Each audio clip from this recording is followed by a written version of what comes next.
So when were you told a fatality happened? Because the homeless man that we are told that just died, we've just seen the police take him away to the hospital. I'm filming this now. The police you're in your communal area, my building, and you're lying to us, spreading fear, telling us that this man died, and he's just been down there and saw that he is not dead.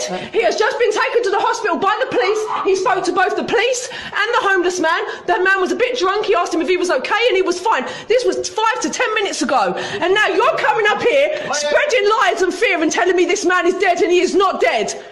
This man is not dead. Take them letters, take them somewhere else, because that man is not dead. I've been feeding that man. Wait. He's lying. What you can do is stop when we can you stop when there's no, because he's not dead. Until you find out if this man's really dead and prove that, then you need to stop putting these letters on there. Can I ask you to stop filming? Can I ask your name? I'm from One Housing. You're from One Housing. Can I ask your name? When they put a letter under your door saying the man's dead, he's not dead, he's fine. The man is absolutely fine. The man's fine. He's putting letters under our door saying the man's dead. The man's not dead. He just saw him 5 minutes ago being taken by the police. Now these are coming here in their little suits telling us this man's dead, and this man is not dead. We have just seen the police take him to the hospital 5 minutes ago. You are liars. You are spreading fear for no reason. No one died in this building today. Nobody died. Can you let us respond? Yeah, I have let you respond, and you've stood there and lied. You have. Can you stop filming? Okay, no. You're in my building outside my door causing fear amongst my community. Okay, go on. So show me who died.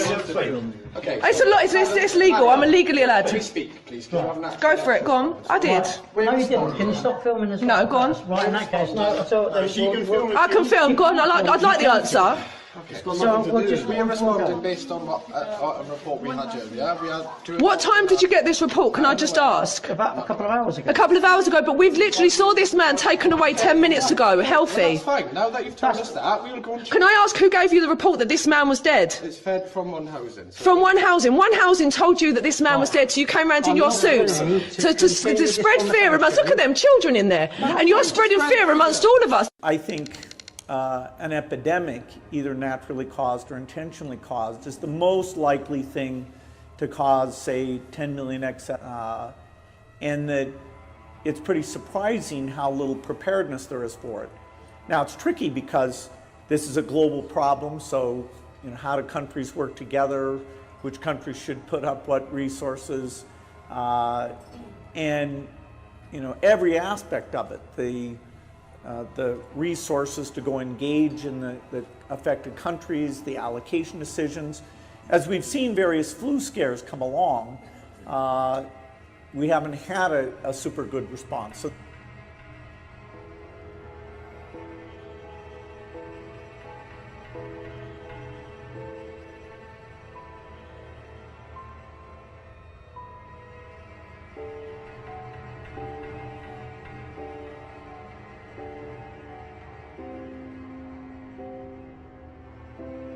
What I will say, I think we're in the middle of a massive experiment worldwide.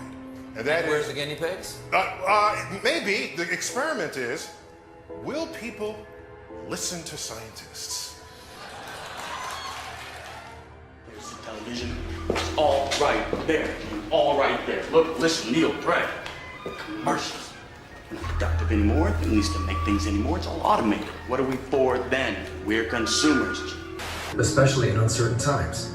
In response to the recent world events, we're taking steps to protect our family with Hyundai Assurance. When you buy or lease a new Hyundai between now and April 30th, we'll cover your payments for up to 6 months in the event you lose your job this year. Okay, buy a lot of stuff, you're a good citizen. But if you don't buy a lot of stuff, if you don't, what are you then, I ask you? What?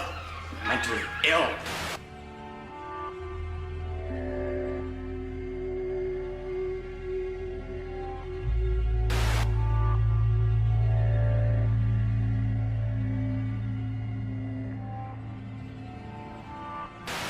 Do you know what crazy is? Crazy is majority rules. Yeah, Take germs, for example. In the 18th century, no such thing. Semmelweis comes along. He's trying to convince people, well, other doctors mainly, that there are these teeny tiny invisible bad things called germs that get into your body and make you sick. He's trying to get doctors to wash their hands. What is this guy? Crazy? Take steps to lower your risk of getting sick. Wash your hands often. with soap and water. We've talked about things before about washing your hands. He's trying to get doctors to wash their hands. What is this guy? Crazy? Every morning when I wake up, I wash my hands. Then I have some food, and then I wash my hands. Then I take a shower, wash my hands, and then wash my hands. And then Mommy tells me my hands are clean. And then I wash and wash and wash my hands. Wash your hands for 40 seconds, please. Soap will chase the germs away so you don't cough and sneeze. To wash their hands. Then I touch a football, and I wash and wash and wash and wash. And I watch my sister washing her hands, and I get an idea to wash my hands. And I wash and wash and wash, but I never get clean. The shame never seems to scrub off. What is this guy? Crazy? That's always the toughest enemy, the invisible enemy. But teeny tiny invisible. What do you call them? Germs? Huh? What? And then it was like a couple days later, all these articles started coming out about how there's an unlikely beneficiary. It's the planet, and how there's the beautiful side effects of the pandemic, and that would be us not harming the planet anymore by our daily existence that harms the planet. And look at the blue skies and the clear canals of Venice because no one's there. And it's just, it's basically 12 Monkeys. It's pretty much straight out of that film. Now, cut to the 20th century. Huh? Last week, as a matter of fact, right before I dragged into this hellhole. I go in, to order a burger in this fast food joint. The guy drops it on the floor. He picks it up, he wipes it off, he hands it to me like it was all okay. What about the germs, I say? He says, I don't believe in germs. Germs are just a plot they made up so they can sell you disinfectants and soaps. Now, he's crazy. There's no right, there's no wrong, there's only popular opinion. I think the good news / bad news is, there's a lot of fear circulating right now. People are very concerned about what will happen.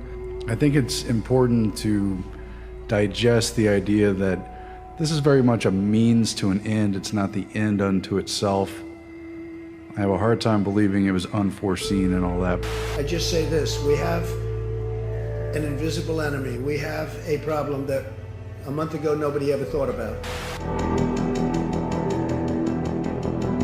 It began in healthy-looking pigs, months, perhaps years ago.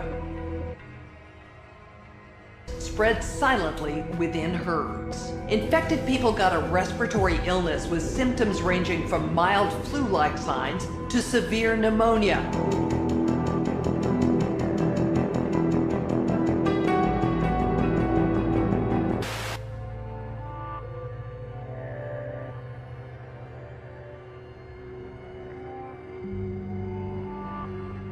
We have a problem that a month ago nobody ever thought about. I don't think anybody could have predicted. But that's not even the point.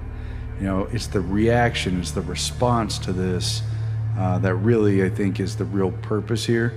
And the standstill of human behavior, yeah, they're going to say things like, look how good for the earth and the environment. I don't believe those are sincere feelings either. It seems very disingenuous. This has everything to do with the same usual suspects, big corporations who pollute the earth so many times over and then blame it on human behavior. Now they're blaming human behavior for this and, basically putting us in our places, because what this is really about is an upgrade or an altogether new management system of humanity. That's the team that doesn't care about how rich you are, how famous you are. It's the great equalizer. What's terrible about it is it's made us all equal in many ways. And what's wonderful about it is that it's made us all equal in many ways. I'm going to be applying for benefits. Yes, you can. Are you going to sit by and wait for the government to just take care of you? We've been saying for years now, but there's got to be a catalyst if they want to get everyone onto these new digital management systems. You can't just bring all this stuff in. People aren't going to go for it. As you can see, everything has changed in a week, and the justification under the old adage, never let a good crisis go to waste. You never want a serious crisis to go to waste. And what I mean by that, it's an opportunity to do things that you think you could not do before.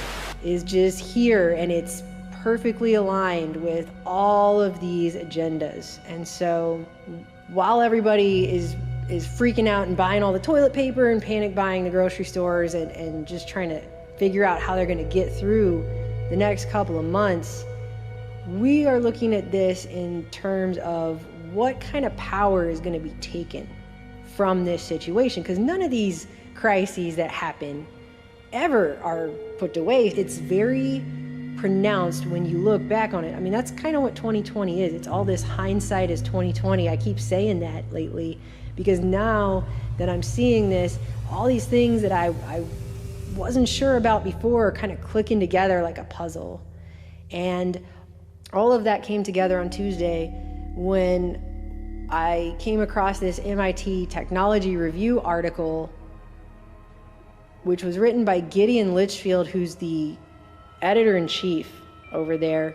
We're not going back to normal. Social distancing is here to stay for much more than a few weeks. It will upend our way of life in some ways forever. And I think everybody needs to read this MIT article and see what it is that is being proposed here for how society is going to be managed as this thing plays out that we're seeing now.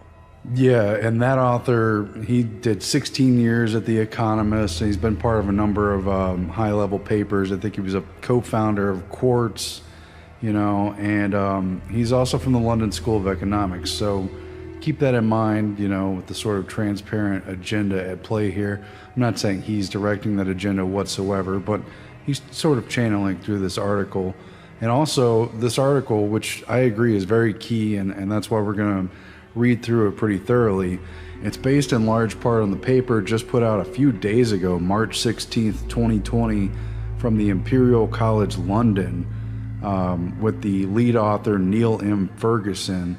And he deals with epidemiology, that's, you know, the science of the spread of diseases. But what he's really been doing for the past several decades, and he's written hundreds of papers, he does the modeling on the spreading of diseases. He's done retrospective studies of the 1918 flu pandemic.